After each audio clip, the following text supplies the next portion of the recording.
पंजाब विच भख रहा vaccine scam का मामला। आम आदमी पार्टी वालों पंजाब सरकार खिलाफ प्रदर्शन। बलबीर सिद्धू की कोठी का किया गया घिराओ। सेहत मंत्री खिलाफ की केस दर्ज करने की मंग। हरियाणा विच 7 जून नूं थाणे घेरनगे किसान। साथी किसानां दी रिहाई लई 4 घंटे किया जाएगा थाणिਆਂ ਦਾ घिराओ। टोहाणा विच 2 दिनों तो थाणा घेरी बैठे ने किसान। किसानां ने दित्ती खट्टर नूं नसीहत। गुरमीत राम रहीम नूं होया करोना। मेदांता हस्पताल दे विच दाखल राम रहीम। करोना पीड़ित राम रहीम नूं कोविड वार्ड दे विच किया गया शिफ्ट। बलात्कार अते कतल केस दे विच सज़ा कट रहा राम रहीम।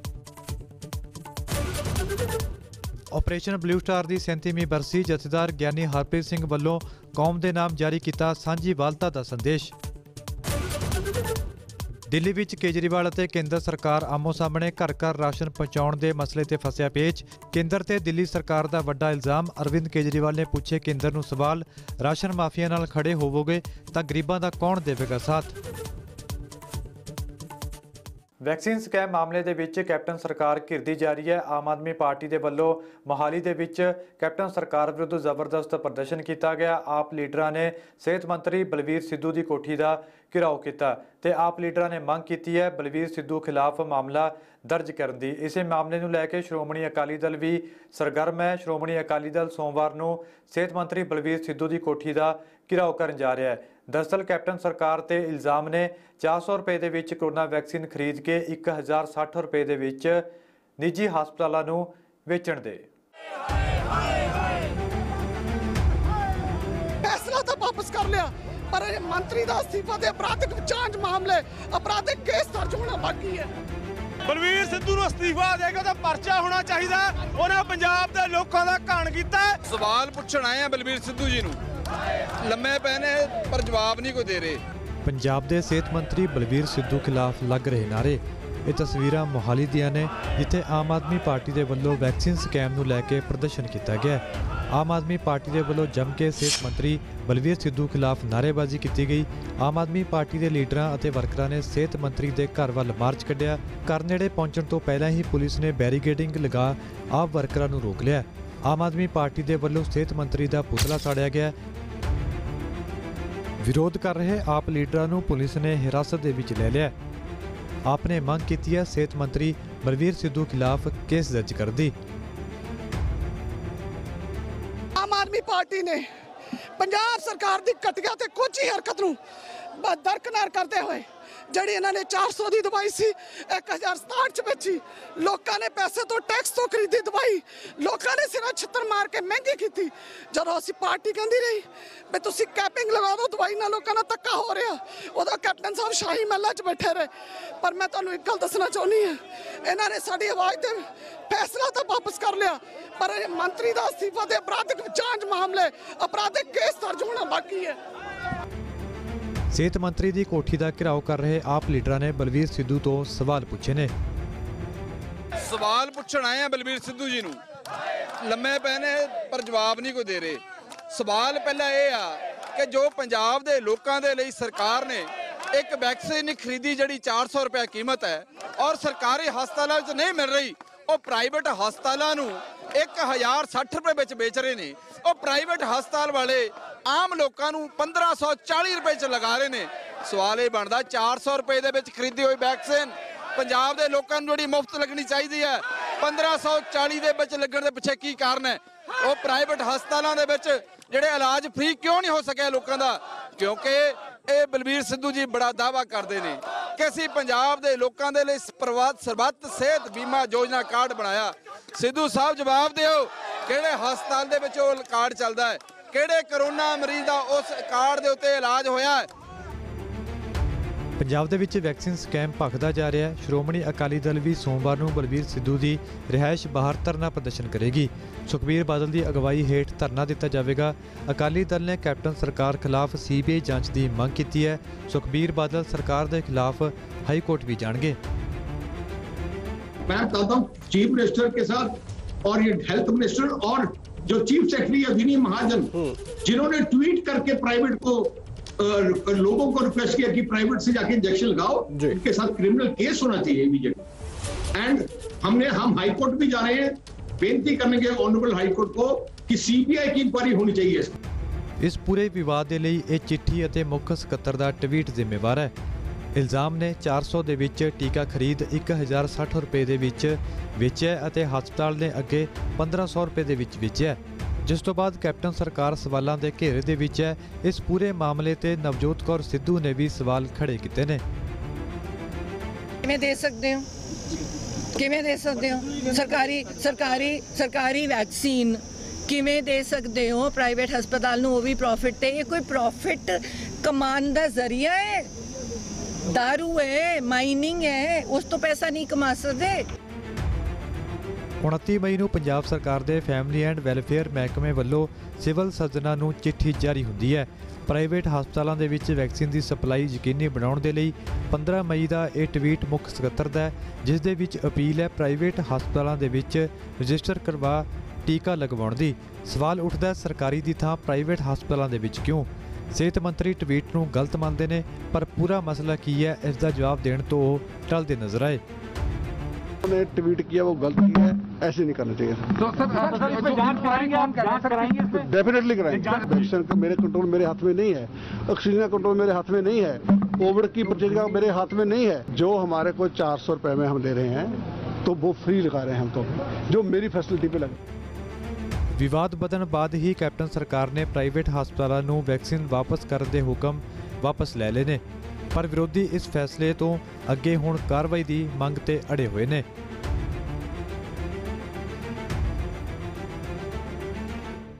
ਹਰਿਆਣਾ ਦੇ ਵਿੱਚ ਕਿਸਾਨ ਸੋਮਵਾਰ ਨੂੰ ਸਾਰੇ ਥਾਣੇ ਘੇਰਨ ਜਾ ਰਹੇ ਨੇ। ਦਰਅਸਲ 1 ਜੂਨ ਨੂੰ ਜੇਜੇਪੀ ਵਿਧਾਇਕ ਦਵਿੰਦਰ ਬੱਬਲੀ ਅਤੇ ਕਿਸਾਨ ਆਮੋ ਸਾਹਮਣੇ ਹੋਏ ਸੀ, ਜਿਸ ਤੋਂ ਬਾਅਦ ਪੁਲਿਸ ਦੇ ਵੱਲੋਂ ਕਿਸਾਨਾਂ ਨੂੰ ਹਿਰਾਸਤ ਦੇ ਵਿੱਚ ਲਿਆ ਗਿਆ ਸੀ ਤੇ ਆਪਣੇ ਸਾਥੀ ਕਿਸਾਨਾਂ ਦੀ ਰਿਹਾਈ ਦੀ ਮੰਗ ਕਿਸਾਨਾਂ ਦੇ ਵੱਲੋਂ ਕੀਤੀ ਜਾ ਰਹੀ ਹੈ। ਇਸੇ ਮੰਗ ਨੂੰ ਲੈ ਕੇ ਕਿਸਾਨ ਪਿਛਲੇ 2 ਦਿਨਾਂ ਤੋਂ ਟੋਹਾਣਾ ਦੇ ਥਾਣੇ ਨੂੰ ਘੇਰੀ ਬੈਠੇ ਨੇ।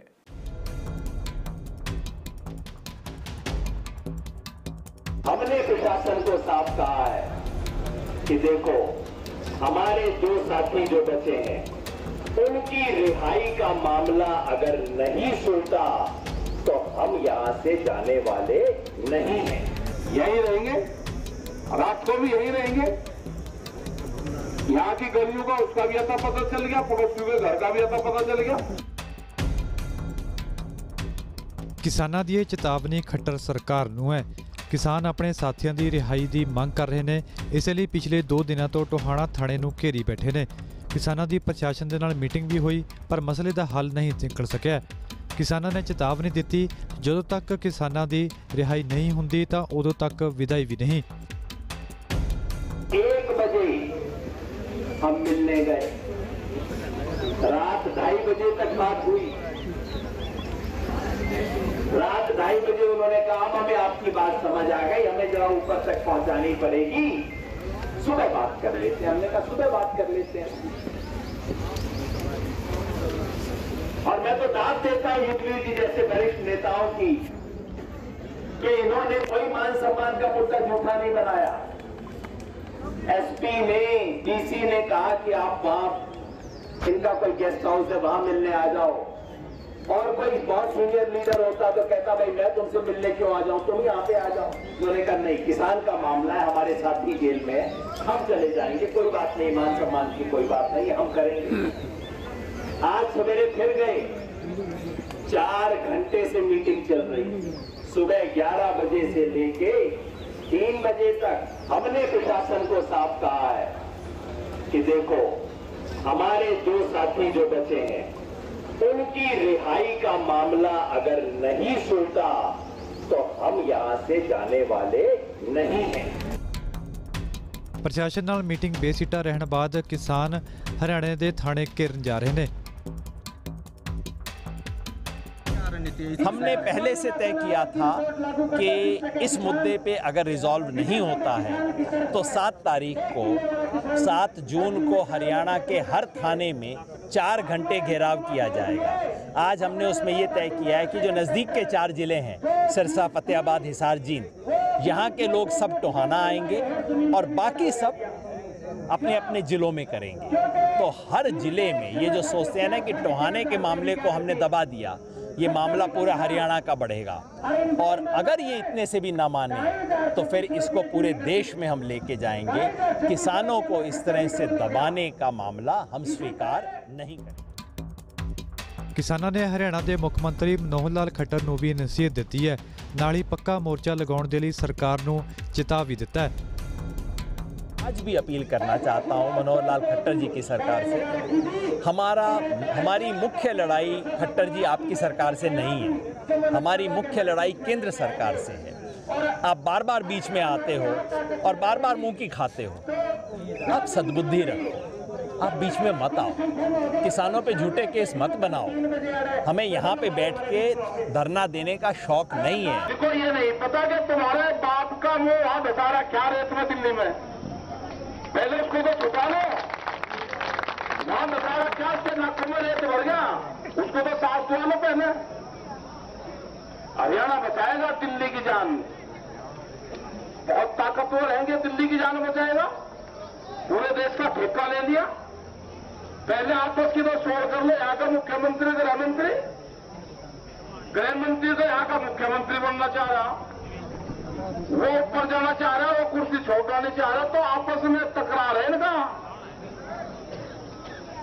पहले ध्यान तो ठीक कर लो भाई अपने, हमें कहीं नहीं जाना, पक्के मोर्चे लगाओ अपने यहाँ पे भी। ਦਰਅਸਲ ਇਹ ਮਸਲਾ 1 ਜੂਨ ਨੂੰ ਭਖਿਆ ਸੀ ਜਦੋਂ ਜੇਜੇਪੀ ਦੇ ਵਿਧਾਇਕ ਦੇਵਿੰਦਰ ਬਬਲੀ ਅਤੇ ਕਿਸਾਨ ਆਮੋ ਸਾਹਮਣੇ ਹੋ ਗਏ ਸਨ। ਕਿਸਾਨਾਂ ਨੇ ਸਿਲਸਿਲੇਵਾਰ ਪ੍ਰਦਰਸ਼ਨ ਕਰਨ ਦੀ ਚੇਤਾਵਨੀ ਦਿੱਤੀ ਸੀ। ਕਿਸਾਨਾਂ ਦੇ ਦਬਾਅ ਦੇ ਵਿੱਚ ਦੇਵਿੰਦਰ ਬਬਲੀ ਨੇ ਆਪਣੇ ਸ਼ਬਦਾਂ ਤੇ ਪਛਤਾਵਾ ਕੀਤਾ ਸੀ ਅਤੇ ਮਾਫੀ ਵੀ ਮੰਗੀ ਸੀ, ਪਰ ਇਹ ਮਸਲਾ ਹੁਣ ਤੱਕ ਠੰਡਾ ਨਹੀਂ ਹੋ ਸਕਿਆ। तारीख को जो भी मैं टोहाना में आया था, उस दिन जो भी घटना हुई, मैं उस घटना के जो भी दिन लोगों ने मेरे साथ जो किया, मैं उनको अपनी तरफ से माफ़ करता हूँ। और उस घटना के दौरान मेरे से जो कुछ ऐसे शब्द निकले जो कि शोभनीय नहीं थे, क्योंकि मैं एक जनप्रतिनिधि हूँ, मैं उन सब शब्दों को वापस लेता हूँ और खेद प्रकट करता हूँ। ਕਿਸਾਨ ਹੁਣ ਸਾਥੀ ਕਿਸਾਨਾਂ ਦੀ ਰਿਹਾਈ ਦੇ ਲਈ ਡਟੇ ਹੋਏ ਨੇ, ਇਸ ਲਈ ਹਰਿਆਣਾ ਦੇ ਵਿੱਚ ਵੱਡਾ ਪ੍ਰਦਰਸ਼ਨ ਕਰਨ ਜਾ ਰਹੇ ਨੇ। ਇੱਥੇ ਰੁਕਦੇ ਹਾਂ ਇੱਕ ਛੋਟੀ ਜਿਹੀ ਬ੍ਰੇਕ ਦੇ ਲਈ। ਬ੍ਰੇਕ ਦੇ ਉਸ ਪਾਰ ਰਾਮ ਰਹੀਮ ਨੂੰ ਕਿਸ ਬਿਮਾਰੀ ਨੇ ਘੇਰਿਆ, ਦੱਸਦੇ ਹਾਂ ਬ੍ਰੇਕ ਤੋਂ ਬਾਅਦ।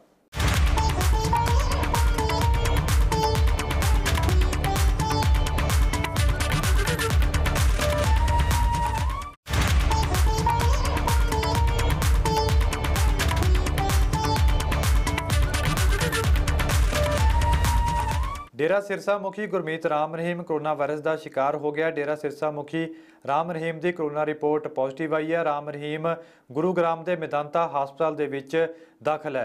बलात्कार और कतल केस दे विच राम रहीम सज़ा कट रहा है।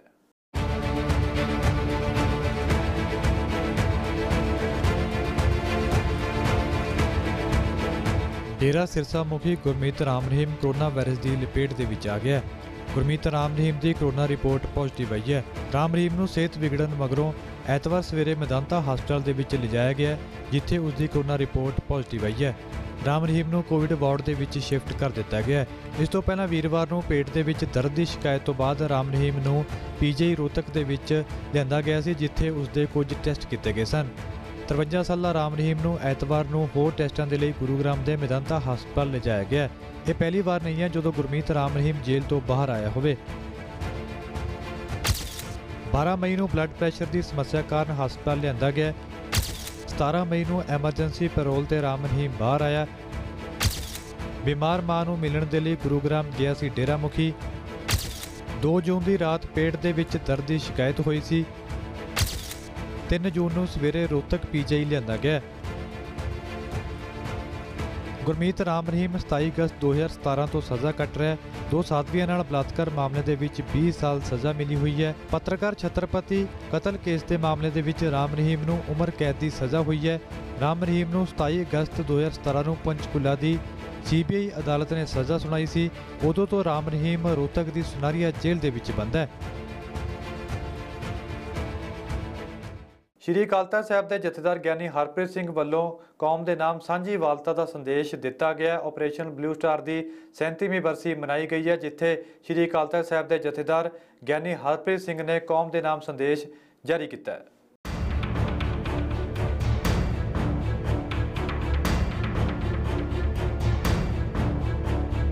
ਦਰਬਾਰ ਸਾਹਿਬ ਸ੍ਰੀ ਹਰਿਮੰਦਰ ਸਾਹਿਬ ਅੰਮ੍ਰਿਤਸਰ ਵਿਖੇ ਬਲੂ ਸਟਾਰ ਦੀ 37ਵੀਂ ਬਰਸੀ ਮਨਾਈ ਗਈ ਹੈ। 37ਵੀਂ ਬਰਸੀ ਮੌਕੇ ਅਕਾਲ ਤਖ਼ਤ ਸਾਹਿਬ ਤੇ ਸ਼ਹੀਦਾਂ ਨੂੰ ਸ਼ਰਧਾਂਜਲੀ ਦਿੱਤੀ ਗਈ। ਇਸ ਮੌਕੇ ਸ੍ਰੀ ਅਕਾਲ ਤਖ਼ਤ ਸਾਹਿਬ ਦੇ ਜਥੇਦਾਰ ਗਿਆਨੀ ਹਰਪ੍ਰੀਤ ਸਿੰਘ ਨੇ ਕੌਮ ਦੇ ਨਾਮ ਸੰਦੇਸ਼ ਜਾਰੀ ਕੀਤਾ ਹੈ। ਗਿਆਨੀ ਹਰਪ੍ਰੀਤ ਸਿੰਘ ਨੇ ਸਾਂਝੀ ਵਾਲਤਾ ਦਾ ਸੰਦੇਸ਼ ਸਮੁੱਚੀ ਕੌਮ ਨੂੰ ਦਿੱਤਾ ਹੈ। ਅੱਜ ਜ਼ਰੂਰਤ ਹੈ ਕਿ ਅਸੀਂ ਆਪਣੇ ਮਤਭੇਦ ਭੁਲਾ ਕੇ, ਅੱਜ ਜ਼ਰੂਰਤ ਹੈ ਕਿ ਅਸੀਂ ਛੋਟੇ ਛੋਟੇ ਵਿਤਕਰੇ ਭੁਲਾ ਕੇ ਸ੍ਰੀ ਅਕਾਲ ਤਖ਼ਤ ਸਾਹਿਬ ਜੀ ਦੀ ਸਰਪ੍ਰਸਤੀ ਦੇ ਵਿੱਚ ਇਕੱਠੇ ਹੋ ਕੇ ਬੈਠੀਏ।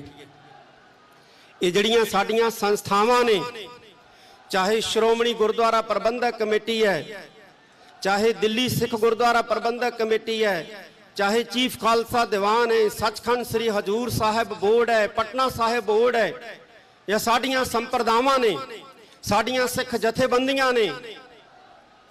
ਇਹ ਸਾਡੀ ਤਾਕਤ ਹੈ ਔਰ ਇਸ ਤਾਕਤ ਨੂੰ ਕਦੇ ਅਸੀਂ ਕਮਜ਼ੋਰ ਨਹੀਂ ਹੋਣ ਦੇਣਾ ਹੈ।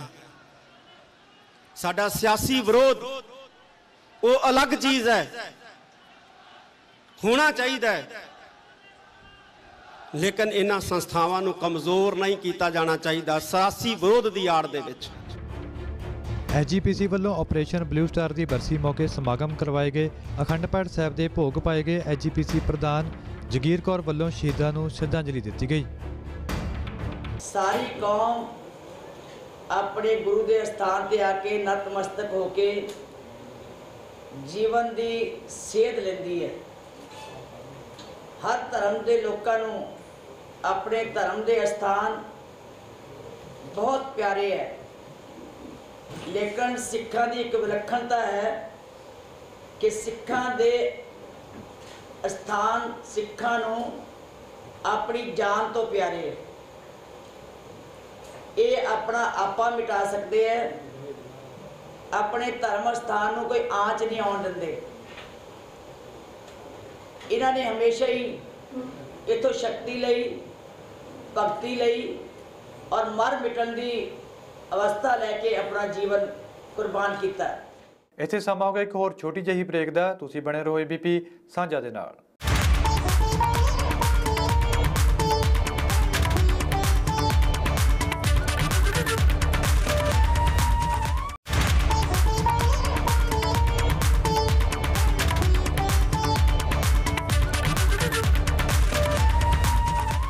ਦਿੱਲੀ ਵਿੱਚ ਘਰ ਘਰ ਰਾਸ਼ਨ ਪਹੁੰਚਾਉਣ ਦੀ ਯੋਜਨਾ ਨੂੰ ਲੈ ਕੇ ਅਰਵਿੰਦ ਕੇਜਰੀਵਾਲ ਅਤੇ ਕੇਂਦਰ ਸਰਕਾਰ ਆਮੋ ਸਾਹਮਣੇ ਹੈ। ਦੋਵਾਂ ਧਿਰਾਂ ਵਿਚਕਾਰ ਵਿਵਾਦ ਵਧਦਾ ਜਾ ਰਿਹਾ ਹੈ। ਅਰਵਿੰਦ ਕੇਜਰੀਵਾਲ ਦੇ ਵੱਲੋਂ ਕੇਂਦਰ ਸਰਕਾਰ ਤੇ ਵੱਡੇ ਇਲਜ਼ਾਮ ਲਗਾਏ ਗਏ ਨੇ ਤਾਂ ਜਵਾਬ ਸੰਬਿਤ ਪਾਤਰਾ ਨੇ ਵੀ ਦਿੱਤਾ ਹੈ।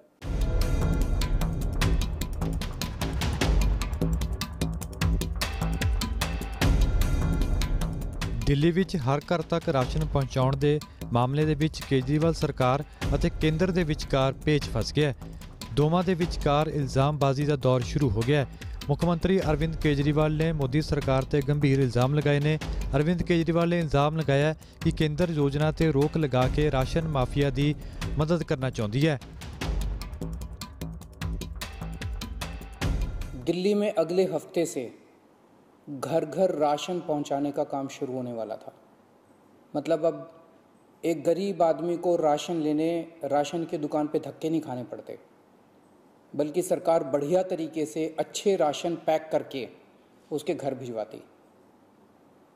सारी तैयारी हो चुकी थी, टेंडर हो चुके थे, सारी तैयारी हो चुकी थी। बस अगले हफ्ते से ये शुरू होने वाला था।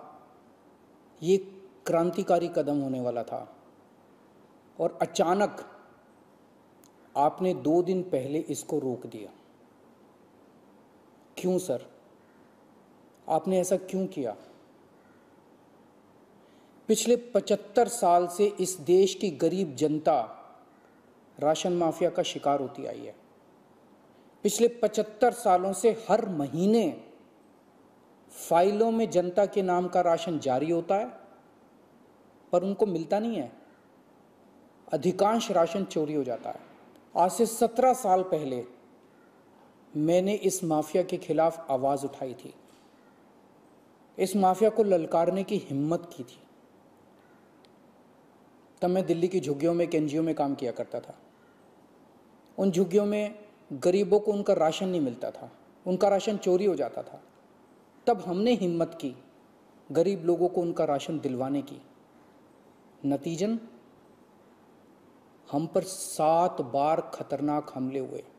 आपने ये कह के हमारी स्कीम खारिज की है कि हमने केंद्र सरकार से इसकी अप्रूवल नहीं ली। ये गलत है सर। हमने एक बार नहीं, 5 बार आपकी अप्रूवल ली है। ये रही सारी चिट्ठियां। केंद्र सरकार को हमने इतने सारे खत लिख के बताया कि हम ये योजना दिल्ली में लागू करने जा रहे हैं। अरविंद केजरीवाल के इल्जाम तो बाद बीजेपी ने भी जवाब दिता है। संबित पात्रा ने अरविंद केजरीवाल की दिल्ली सरकार ते निशाना साधा। संबित पात्रा ने केजरीवाल ते राशन योजना ते झूठ बोलने का इल्जाम लगाया। अरविंद केजरीवाल के बचाव दे विच उप मुख्यमंत्री मनीष सिसोदिया भी उतरे ने। उन्होंने राशन के मुद्दे ते केंद्र सरकार नूं खूब घेरिया। जिस प्रकार से अरविंद केजरीवाल जी ने एक तरह से देश को और दिल्ली की जनता को बरगलाने की कोशिश की, अरविंद केजरीवाल जी ने इस प्रकार से एक पिक्चर पेंट किया कि मोदी जी जो हैं वो दिल्ली की गरीब जनता को जो उनका अधिकार है, उनका राशन है, उससे वंचित रख रहे हैं। स्कीम है नेशनल फूड सिक्योरिटी एक्ट, जिसको NFSA कहते हैं, और दूसरा स्कीम है प्रधानमंत्री गरीब कल्याण योजना। आप जानते हैं मोदी जी पूरे हिंदुस्तान के 80 करोड़ जनता को मुफ्त राशन मुहैया करा रहे हैं कोविड के समय में। तो ये 2 स्कीम के अंतर्गत दिल्ली में भी जो गरीब बंधु हैं, उनको भी, जो मजदूर हैं, जिनको आवश्यकता है, उनको भी मोदी जी राशन पहुंचा। जो व्यवस्था चल रही है वो ठीक है, वो तो ऐसे ही चलेगी। मतलब वो कहना चाह रहे हैं कि जो देश में 80 करोड़ लोगों के राशन की चोरी हो रही है, उसकी तरफ आम आदमी पार्टी, केजरीवाल सरकार आंख उठा के ना देखे। वो चोरी तो भारतीय जनता पार्टी ऐसे ही करती रहेगी। उनका कहना है कि 70 साल कांग्रेस ने वो चोरी की थी और अब भारतीय जनता पार्टी को मौका मिला है सत्ता में आके सत्ता चलाने का, तो अब भारतीय जनता पार्टी भी गरीब के लोगों के राशन की चोरी इसी तरह से करती रहेगी। दूसरा उन्होंने कहा कि हम एक्स्ट्रा चार्ज लगाना चाहते हैं, हम एक्स्ट्रा चार्ज लगा के कमाई करना चाहते हैं। संबित पात्रा जी, केंद्र में आपकी पार्टी की सरकार है, जरा ठीक से ऑर्डर पढ़ लीजिए। आपकी सरकार ने ऑर्डर कर रखा है कि कोई भी राज्य सरकार अगर इस राशन को, PDS के तहत मिलने वाले राशन को, अगर गरीब लोगों को पीस कर आटे में कन्वर्ट करके देना चाहती है तो वो गरीब लोगों से 3 रुपए चार्ज कर सकती है। आपने 3 रुपए गरीब लोगों से राशन की पिसाई का ऑर्डर कर रखा है आपकी सरकार ने। पंजाब मेल दे विच फिलहाल इन्ना ही। मैनू तो इजाजत। देश दुनिया ते पंजाब दी हर वड्डी खबर लई देखदे रहो ABP साझा।